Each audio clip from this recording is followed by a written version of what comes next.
Hi friends, എല്ലാവർക്കും നമസ്കാരം. നമ്മളിന്ന് ചെയ്യാൻ പോകുന്നത് ഒരു ഈസി ആയിട്ടുള്ള ഒരു പൊട്ടറ്റോ റൈസാണ്. അപ്പോൾ നമുക്ക് വീഡിയോയിലേക്ക് പോകാം. ആദ്യമായി നമുക്കൊരു പാൻ ചൂടാക്കാൻ വയ്ക്കാം. അതിലേക്ക് നമ്മൾ ഒരു 3 ടേബിൾ സ്പൂൺ എണ്ണയോളം ഒഴിക്കുന്നുണ്ട്. എണ്ണ ചൂടായ ശേഷം നമുക്ക് കടുകിട്ട് പൊട്ടിക്കാം. അതിലേക്ക് 1 ടീസ്പൂണോളം നല്ല ജീരകം പൊടിച്ചത് ചേർക്കുന്നുണ്ട്. ഇനി നമുക്ക് ഇതിലേക്ക് 2-3 പട്ടയും ഗ്രാമ്പും കൂടി ഇട്ട് ഒന്ന് ഇളക്കി കൊടുക്കാം.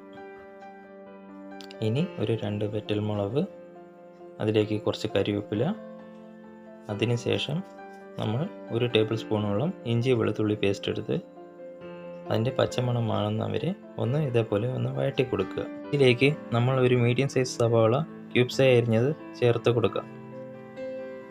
അതിനുശേഷം സവാള നല്ല പോലെ വഴറ്റി കൊടുക്കുക. ഒരു ലൈറ്റ് ബ്രൗൺ ആയാൽ മാത്രം മതി. ഇതേപോലെ നല്ല പോലെ വഴറ്റി കൊടുക്കുക. ഇതിലേക്ക് ഇനി 3 മീഡിയം സൈസ് ഉരുളക്കിഴങ്ങ് ക്യൂബ്സ് അരിഞ്ഞത് ചേർത്ത് കൊടുക്കുക. ഇനി നമുക്ക് ഇതൊന്ന് മിക്സ് ചെയ്ത് കൊടുക്കാം. മിക്സ് ചെയ്ത ശേഷം നമുക്ക് ആവശ്യമനുസരിച്ച് ഉപ്പ് ചേർത്ത് കൊടുക്കുക. ഓരോരുത്തർക്ക് എത്രയാണ് വേണ്ടത് അതിനനുസരിച്ച് ഉപ്പ് ചേർക്കാവുന്നതേ ഉള്ളൂ. ഇതിപ്പോൾ ഞാനൊരു 2 ടീസ്പൂണോളം ഉപ്പ് ചേർക്കുന്നുണ്ട്. എന്നിട്ട് ഇതേപോലെ നല്ല പോലെ മിക്സ് ചെയ്ത് കൊടുക്കുക. വെള്ളമൊന്നും ആവശ്യമില്ല. നമ്മളൊന്ന് അടച്ചിട്ട് ആവിലൊന്ന് വേവിച്ചെടുക്കുക. ഒരു മീഡിയം ഫ്ലെയിമിൽ വെച്ച് വേണം വേവിക്കാൻ. ഇടയ്ക്ക് ഇതേപോലെ തുറന്ന് നോക്കിയ ശേഷം വഴറ്റി കൊടുക്കുക. അല്ലെങ്കിൽ കരിയാനുള്ള ചാൻസ് കൂടുതലാണ്. നമുക്ക് ഉരുളക്കിഴങ്ങ് വെന്തോന്ന് നോക്കാം.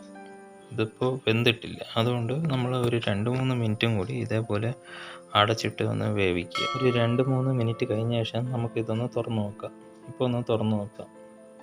ഏകദേശം ആയിട്ടുണ്ട് ഉരുളക്കിഴങ്ങ്. അപ്പോൾ നമ്മൾ ഒന്നും കൂടി ഇതേപോലെ ചെറുതായിട്ട് വഴറ്റി കൊടുക്കുക. അതിനുശേഷം നമുക്ക് ഓരോ മസാലപ്പൊടിയായിട്ട് ചേർക്കാം. കുറച്ച് മഞ്ഞൾപ്പൊടി, 1 teaspoon garam masala, 1.5 table spoon മുളക് പൊടി. നമുക്ക് എരിവ് എത്രയാണോ വേണ്ടത് അതിനനുസരിച്ച് നമുക്ക് ചേർത്ത് കൊടുക്കാമെന്നുള്ളേ ഉള്ളൂ. എന്നിട്ട് നല്ല പോലെ വഴറ്റി കൊടുക്കുക.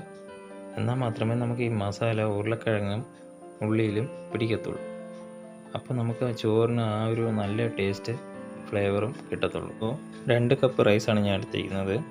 ഇതിപ്പോൾ വേവിച്ച റൈസാണ് നമ്മൾ എടുക്കേണ്ടത്. നമുക്ക് തലേന്ന് വരുന്ന ചോറ് വേണമെങ്കിലും ഈ പൊട്ടാറ്റോ റൈസ് ഉണ്ടാക്കാൻ എടുക്കാം. അതുകൊണ്ട് പഴയ വരുന്ന ചോറ് വെറുതെ കളയാതെ നമുക്ക് ഇതേപോലെ ടേസ്റ്റി ആയിട്ടുള്ള ഒരു പൊട്ടാറ്റോ റൈസ് ഉണ്ടാക്കിയെടുക്കാം. ഇതിലേക്ക് ഞാൻ 2 ബൗൾ റൈസും ഇട്ട് കൊടുത്തിട്ടുണ്ട്.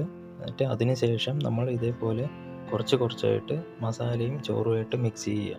ചോറും മസാലയും നല്ലപോലെ മിക്സ് ചെയ്താൽ മാത്രമേ നമുക്ക് ആ ഒരു പൊട്ടാറ്റോ റൈസിൻ്റെ ഫ്ലേവറും ആ ഒരു കളറും കിട്ടത്തുള്ളൂ. എല്ലാ ചോറിലും ആ മസാല നല്ലപോലെ പിടിക്കുന്നവരെ നമ്മളൊന്ന് മിക്സ് ചെയ്ത് കൊടുക്കുക. ഇതാ നമ്മളുടെ പൊട്ടാറ്റോ റൈസ് ഇവിടെ റെഡിയായി കഴിഞ്ഞു.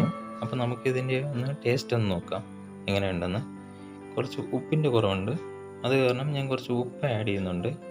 നിങ്ങൾക്ക് വേണമെങ്കിലും ടേസ്റ്റ് ചെയ്ത് നോക്കുന്ന സമയത്ത് കുറച്ച് ഉപ്പ് കുറവാണെങ്കിൽ ഈ ടൈമിൽ ആഡ് ചെയ്ത് ഇതേപോലെ നല്ലപോലെ മിക്സ് ചെയ്ത് കൊടുക്കാൻ മറക്കരുത്. നല്ലപോലെ മിക്സ് ചെയ്ത് കൊടുക്കുക. അപ്പോൾ നമ്മളുടെ പൊട്ടാറ്റോ റൈസ് ആയിക്കഴിഞ്ഞു. ഇനി നമുക്ക് ഇതൊരു പ്ലേറ്റിലേക്ക് സെർവ് ചെയ്യാം. നിങ്ങൾക്ക് ഈ വീഡിയോ ഇഷ്ടമായെങ്കിൽ ലൈക്ക് ചെയ്യുക, ഷെയർ ചെയ്യുക, സബ്സ്ക്രൈബ് ചെയ്യുക. എല്ലാവരും ഇതൊന്ന് വീട്ടിലൊന്ന് ട്രൈ ചെയ്ത് നോക്കുക. എന്നിട്ട് ഇതിൻ്റെ ഫീഡ്ബാക്ക് കമൻറ്റ്സ് അയയ്ക്കുക. Okay, thanks for watching.